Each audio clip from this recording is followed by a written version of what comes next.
Olá, meus irmãos, tudo bem? Uma boa noite a todos.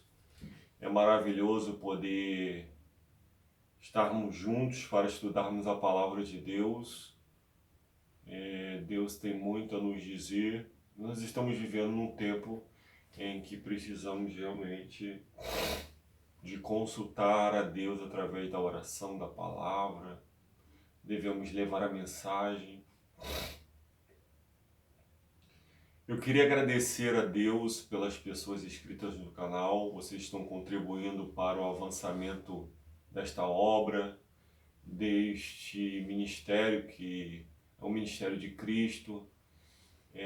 Tudo que é feito aqui é feito com o único intuito de te elevar para mais perto de Deus, de te salvar, de me salvar, de nos fazer crescer espiritualmente, né?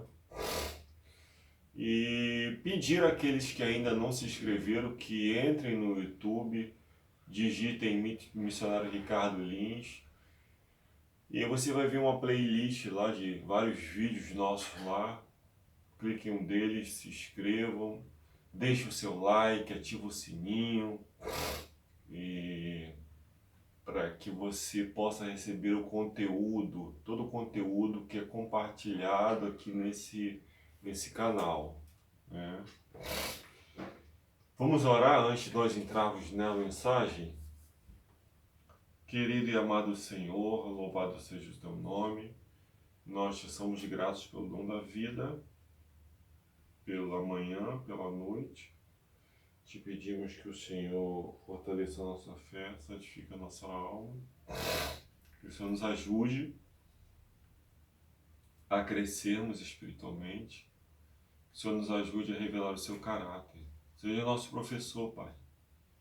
E que essa mensagem hoje venha gerar um impacto naqueles que irão ouvir. Em nome de Jesus, amém. Irmãos, hoje a mensagem ela é direcionada a uma certa classe de pessoas. O tema de hoje é Deus chama os jovens.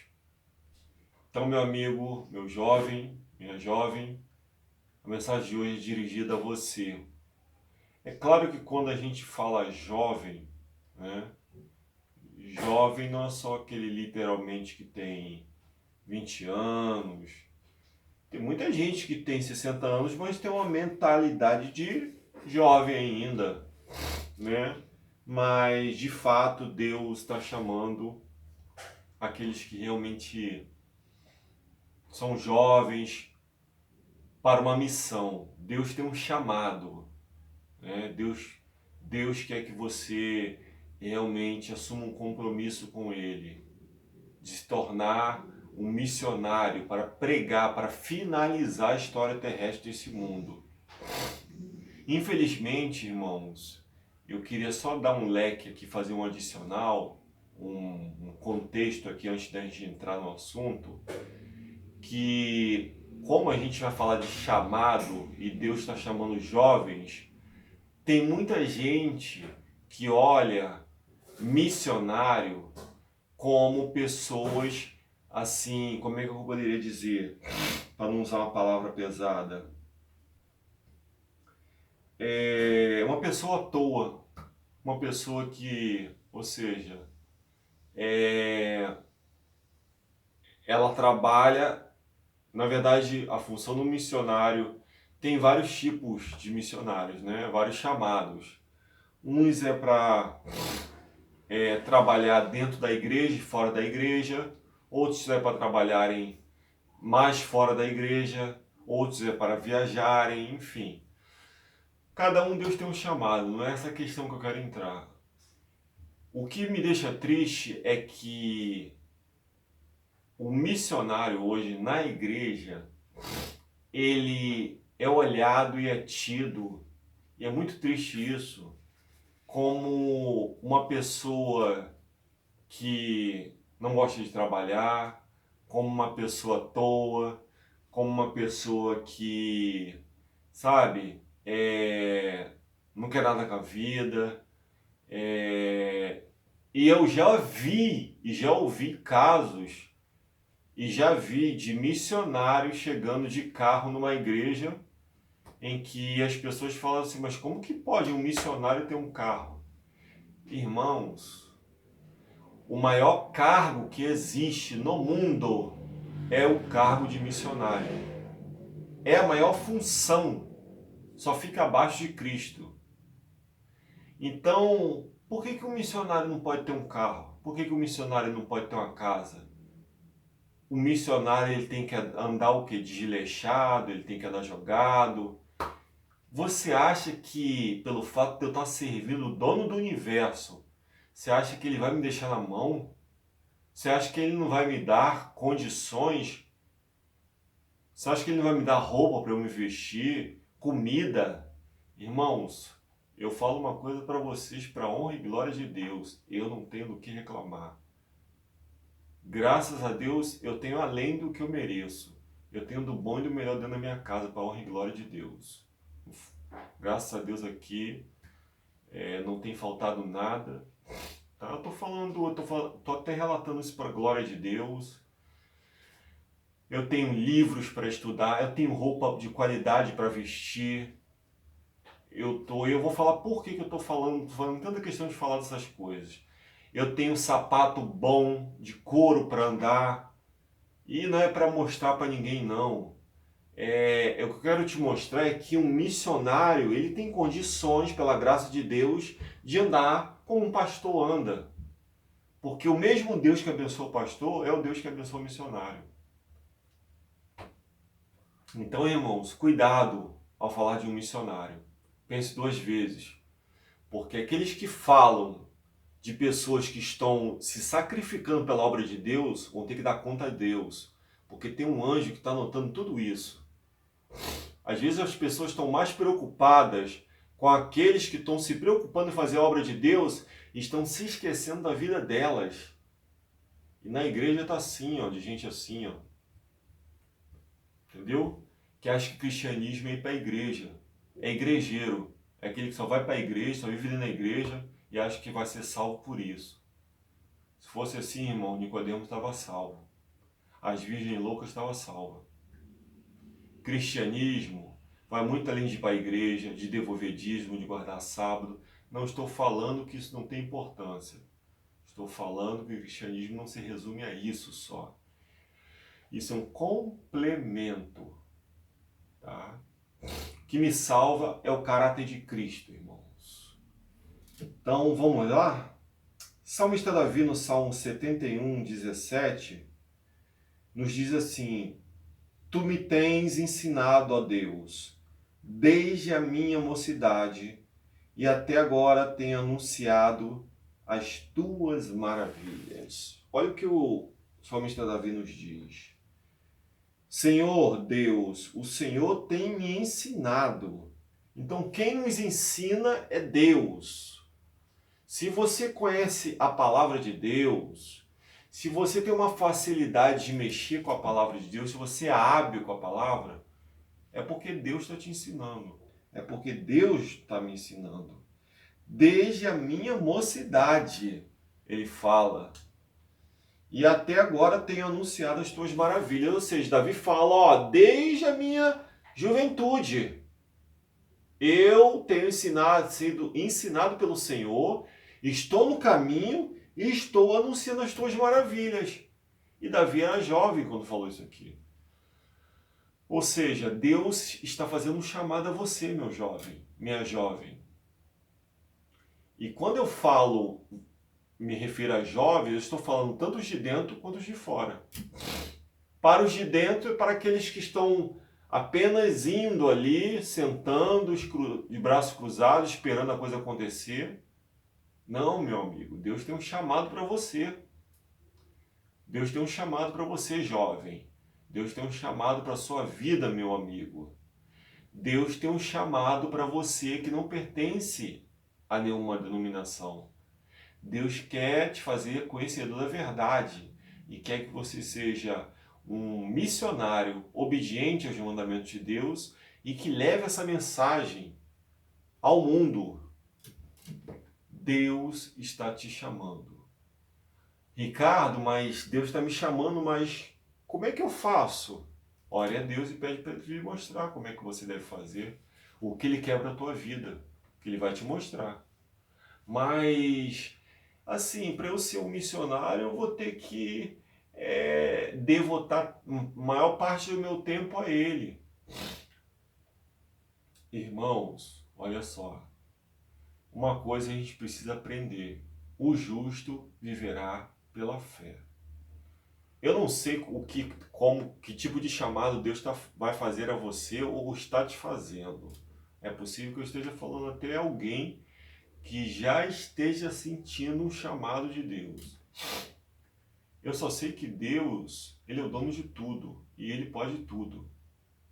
Então é Ele que nos sustenta, é Ele que nos veste, nos alimenta, nos dá saúde, nos dá tranquilidade para dormir e acordar. É Deus que faz tudo, irmãos.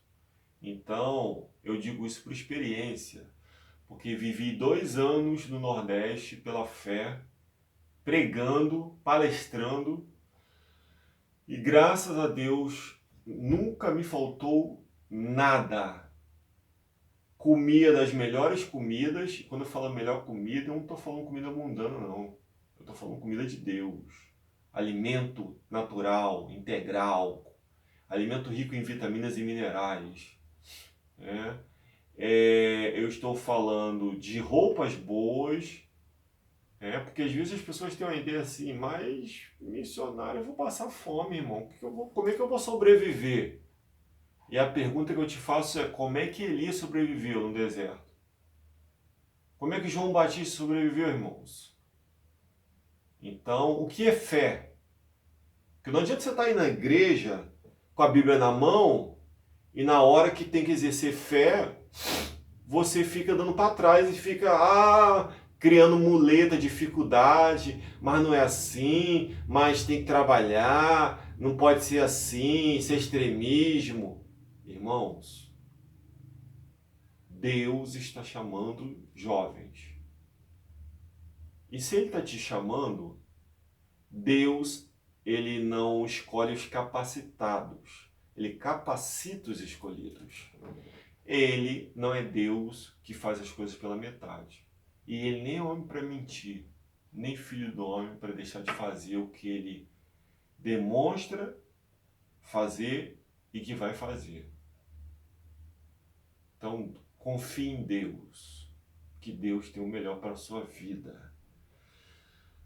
Há uma grande obra a ser feita na vinha do Mestre. Para cumprir essa tarefa, Deus convida homens aos quais deu habilidade para o serviço. Deus não convida qualquer um, não. Deus convida homens que Ele vai habilitar, que Ele habilitou. E aí você pode perguntar, mas eu não tenho habilidade nenhuma. Mas Deus pode te dotar de habilidades. Deus pode te capacitar de habilidade. Porque é Ele que habilita, irmãos. É Ele que faz tudo, nós não fazemos nada. Nós, sem Cristo, não somos nada.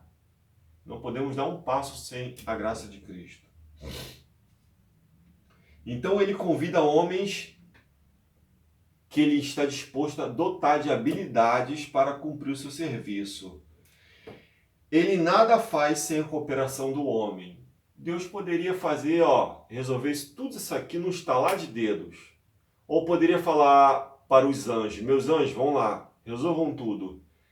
Mas olha que privilégio, Deus confiou um chamado a mim e a você. E esse chamado, às vezes, irmãos, implica em ter que abrir mão de trabalho. Às vezes, talvez você tenha que abrir mão de coisas que você tem de bens, às vezes até mesmo de família. Porque se você for na Bíblia e começar a estudar sobre a vida dos apóstolos, Pedro tinha família. Deus cuidou da família dele? Sim. Mas ele teve que avançar e a vida dele foi devotada ao Mestre. É claro que eu não estou falando aqui, nem estou propagando aqui que você tem que largar sua esposa e tem que sair por aí fora pregando, não é assim. Deus tem um trabalho em conjunto, né? Deus tem um trabalho na sua família. Ele quer usar você e ele quer usar sua esposa e os seus filhos também. Porque Deus não une pessoas, Deus une propósito, tá? Mas se você não tem uma família, não tem uma pessoa, uma companheira, ou se você, irmã, não tem um companheiro, Deus ele pode te dar, ele quer te dar, né? Até para que o trabalho dele seja feito por completo, né? Para que você possa entrar em todos os lugares, não fique limitado. Mas enquanto você não tem, atenda o chamado de Deus. É possível que eu esteja falando para alguém que Deus está chamando nesse momento. E se de fato você sente o chamado de Deus, se ajoelhe e peça: Senhor, se o Senhor está me chamando para esse ministério, para essa obra, seja qual for, cada um é chamado para um ministério, faça arder no meu coração isso. Faça essa chama se acender cada vez mais. Sempre que o Senhor tem um trabalho a ser realizado, Ele chama não apenas os oficiais, comandantes, mas todos os obreiros. Ele chama jovens de ambos os sexos, que têm a mente sadia e ativa. Deseja que apliquem no trabalho suas puras e sadias faculdades, cérebro, ossos e músculos. Devem tomar parte no conflito contra os principados e potestades e contra as forças espirituais do mal nas regiões celestes. Então, quando Deus ele chama os jovens de ambos os sexos, né? Ele prepara, né? Ele deseja tomar esses jovens em todo o seu ser. Por quê? Porque missão é algo árduo, é algo que você às vezes conflita, você passa muita luta. Só a gente sabe, eu e minha esposa, o que a gente passa. A gente passa por situações muito difíceis, irmãos. A gente passa às vezes até por situações de doenças. Sabia? Você sabia que tem doenças que são colocadas por Satanás? Talvez você não saiba disso. E Deus permite, para testar a tua fé. Às vezes você é cometido de algo simplesmente por fazer a obra de Deus. Que você, até mesmo você fica sem entender, mas como é que pode ter isso? Entendeu? Se sou uma pessoa saudável, sou uma pessoa assim, e você está sofrendo. E outro que bebe, que fuma, que vira à noite, ou seja, acaba com o corpo, não sofre de nada disso. Existe um preço a pagar, irmãos. Mas o resultado final é estar com Cristo, é a vida eterna. É isso que importa. Então, irmãos, os homens nada possuem, exceto aquilo que Deus lhes confiou. Não devem condescender com orgulho ou vangloriar-se de seus talentos. Devem a Deus tudo que lhes torna possível trabalhar para Ele. Entretanto, todo homem tem uma parte a desempenhar em seu preparo para o serviço. Todos nós temos uma missão, irmãos. Temos um legado a cumprir nessa terra aqui. Eu sei qual é o meu legado. Você sabe qual é o seu, irmãos? Tem gente que pensa que vida cristã é só estar dentro da igreja, vai ali, faz uma visita, devolve o dízimo, não trabalha no dia de sábado. Irmãos, isso é mediocridade cristã. Isso é mediocridade espiritual. Isso é muito pouco. Deus quer ver pessoas, Ele está em busca de pessoas que vá além. Pessoas que estejam dispostas a adorarem a Deus como verdadeiros adoradores, que o adorem em espírito e em verdade. Você sabe o que é adorar em espírito e verdade? Adorar em espírito é adorar em experiência, ter experiência com Ele. e em verdade está solidificado sob a doutrina verdadeira de Deus. Isso é um verdadeiro adorador. Ele tem uma experiência real com Cristo e ele está solidificado sobre a palavra, sobre os mandamentos de Deus. Né? Então, irmãos,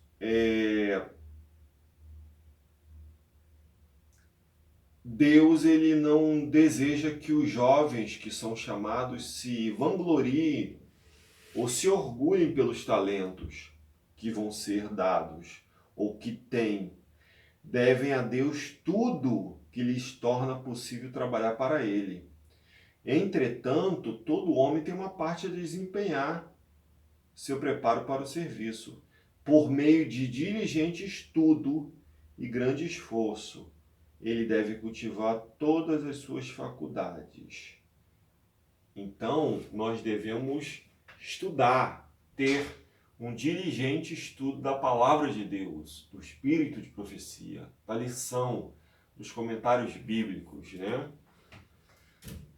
Nós devemos ter um estudo minucioso, profundo, diligente, para que possamos entender, compreender a vontade de Deus. Então, o poder divino certamente se combinará com seus esforços. É você fazendo a sua parte e Deus fazendo a dele. Alguns jovens que estão insistindo em entrar na obra não têm real competência para ela, ou não têm chamado para ela. Eu diria assim. Tem muito jovem sendo chamado para ser pastor, para ser missionário, para ser ancião, que está sendo convidado pelo homem, mas não por Deus. Não tem capacidade, não tem condições nenhuma de ser um líder de igreja, de ser um pastor. Entendeu, irmãos? E quando eu digo isso, eu não estou dizendo que eu sou melhor e eu que eu tenho que as pessoas não têm. Não. Estou falando no geral. Porque se nós fôssemos lá no livro de Atos, vamos dar um pulinho no livro de Atos, para a gente conferir, se certificar do que eu estou falando. Olha os atributos que deveriam ter, eu não diria nem um líder, um ancião, mas um diácono naquela época. Né? Livro de Atos.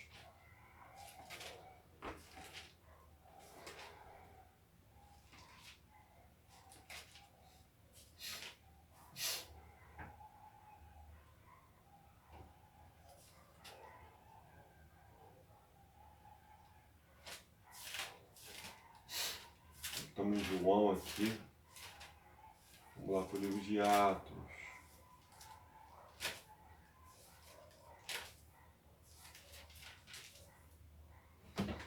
Muito bem, vamos ver aqui.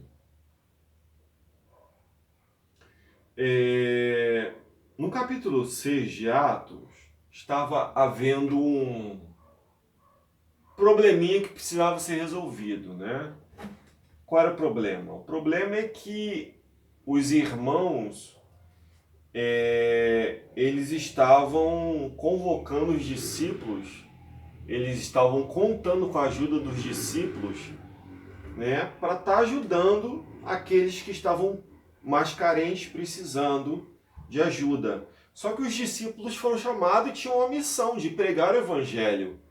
Então, vamos ler aqui o que aconteceu. Ora, verso 1, naqueles dias, crescendo o número dos discípulos, houve uma murmuração dos gregos contra os hebreus.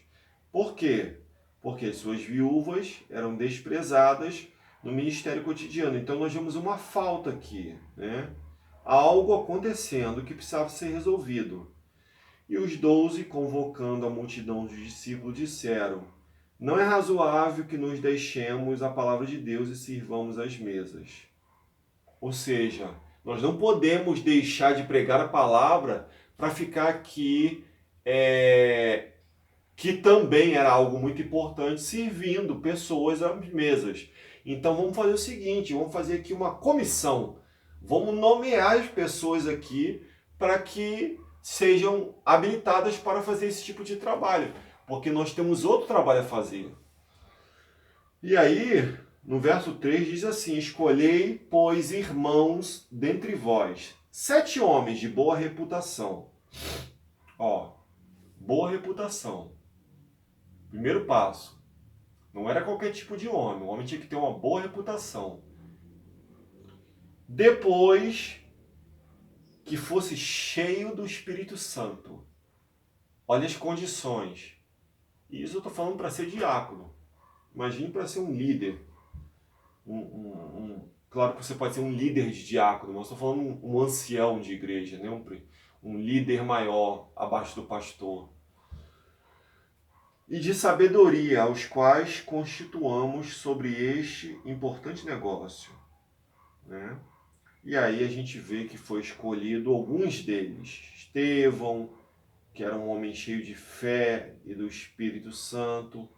Filipe, Nicanor, Timão e por aí. Então, eram homens que tinham uma vida realmente no altar de Deus.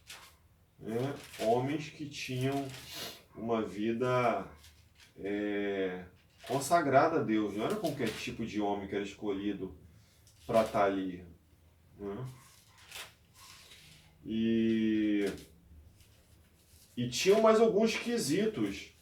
O homem tinha que ter só uma mulher, ele tinha que ter filhos que fossem obedientes ao Senhor, ele tinha que ser temperante, né?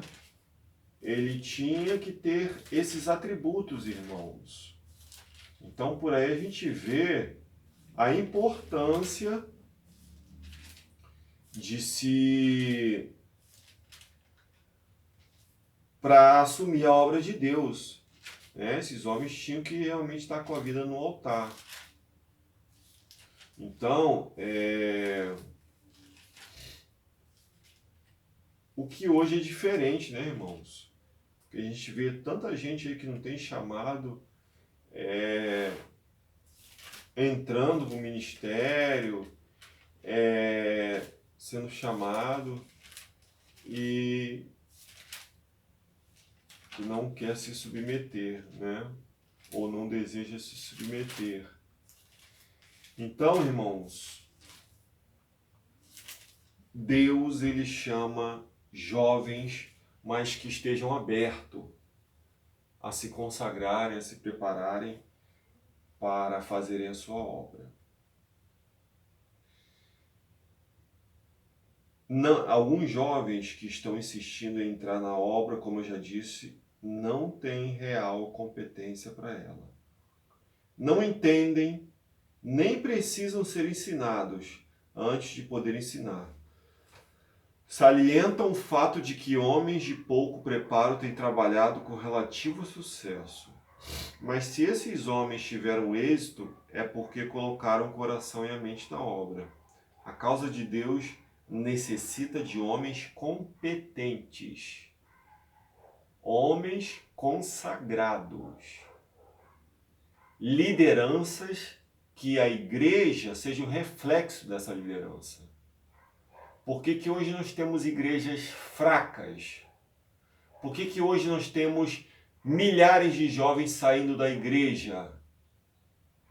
Porque, infelizmente, nós temos muitos líderes que não foram chamados por Deus, que foram escolhidos por homens, não por Deus.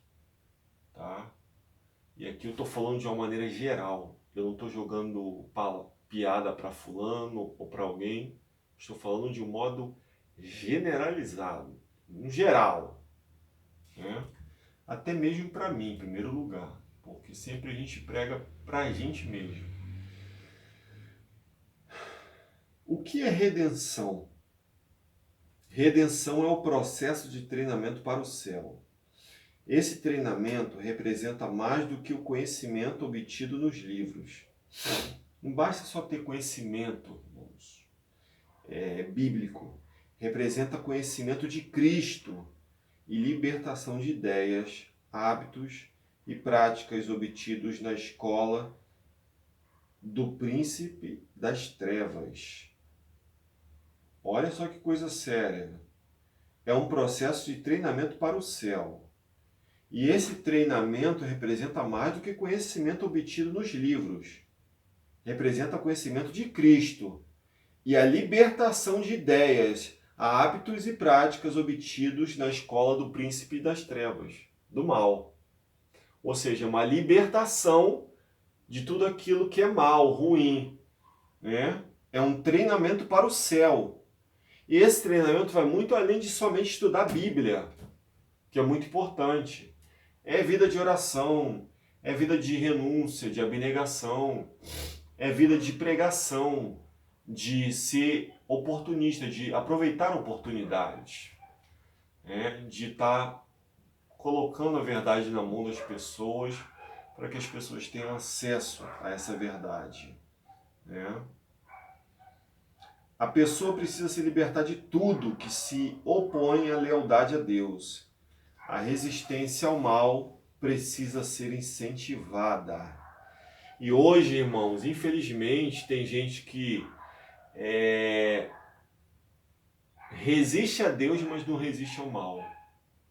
E o apelo de hoje é que você resista ao mal e se submeta a Cristo, meu jovem. Se submeta a Cristo, se entregue a Cristo, atenda o chamado de Cristo.